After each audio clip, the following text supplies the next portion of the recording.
ഓപ്പറേഷനോടുള്ള പേടി കാരണം തിമിര ശസ്ത്രക്രിയ വേണ്ടെന്ന് വെച്ചിട്ടുള്ള ഒരാളാണോ നിങ്ങൾ? എങ്കിൽ ഈ ഉമ്മയുടെ കഥയൊന്ന് കേട്ടു നോക്കൂ. പ്രായം ഒരു 80 കഴിഞ്ഞിരുന്ന ആ ഉമ്മയ്ക്ക് 2 കണ്ണിലും തിമിരം കാരണം ഇരുട്ട് മാത്രമായിരുന്നു. എന്നിട്ടും ഇത്രയും സ്നേഹത്തോടും കരുതലോടും കൂടി കൊണ്ട് നടക്കുന്ന മക്കളും മരുമക്കളും ഒക്കെ ഉണ്ടായിട്ടും എങ്ങനെ ആ ഉമ്മ ഇങ്ങനൊരു അവസ്ഥയിലെത്തി എന്നുള്ളതായിരുന്നു പിന്നെ ഞങ്ങൾക്ക് ഉണ്ടായിരുന്ന സംശയം. കാര്യം അന്വേഷിച്ചപ്പോൾ അവരുടെ മകൾ പറഞ്ഞു, ഇതിനു മുന്നേ തന്നെ അവർ ഉമ്മയെ തിമിര ശസ്ത്രക്രിയയ്ക്ക് കൊണ്ടുപോയതാണെന്നും, പക്ഷേ ആ ഹോസ്പിറ്റലിലെ ഒരു അന്തരീക്ഷവും മറ്റും കണ്ട് ഉമ്മ പേടി കാരണം ഓപ്പറേഷൻ തിയേറ്ററിൽ നിന്ന് ഇറങ്ങി വന്നതായിരുന്നു എന്നുമൊക്കെ.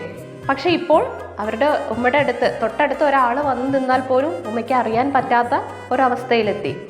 അങ്ങനെ വളരെ വിരളമായി തന്നെ ഹോസ്പിറ്റലുകളിൽ പോകുന്ന ആ ഉമ്മയെ ഒരു സർജറിക്ക് തയ്യാറാക്കി എടുക്കുക എന്നുള്ളത് ഞങ്ങളെ സംബന്ധിച്ച് വളരെ വലിയൊരു ജോലിയായിരുന്നു. പിന്നീട് പേടി ഉണ്ടായിരുന്നെങ്കിൽ പോലും ഞങ്ങൾ കൊടുത്ത ഒരു ധൈര്യത്തിൻ്റെ പുറത്ത് ഉമ്മ ആദ്യത്തെ കണ്ണിൻ്റെ സർജറിക്ക് തയ്യാറായി. അത് വല്ലാത്തൊരു മാറ്റമാണ് ഉണ്ടാക്കിയത്. അങ്ങനെ ആ ഉമ്മ 2ാമത്തെ കണ്ണ് സർജറി ചെയ്യാൻ വേണ്ടി നമ്മളുടെ അടുത്തേക്ക് ഇങ്ങോട്ട് വരികയാണ് ഉണ്ടായത്. അങ്ങനെ വീൽ ചെയറിൽ വന്നിരുന്ന ആ ഉമ്മ 2 കണ്ണിൻ്റെയും സർജറിക്ക് ശേഷം സാധാരണ ഒരാളെ പോലെ നടന്നു നീങ്ങുന്ന ആ ഒരു കാഴ്ച അത് വളരെ സന്തോഷം തരുന്ന ഒന്നായിരുന്നു.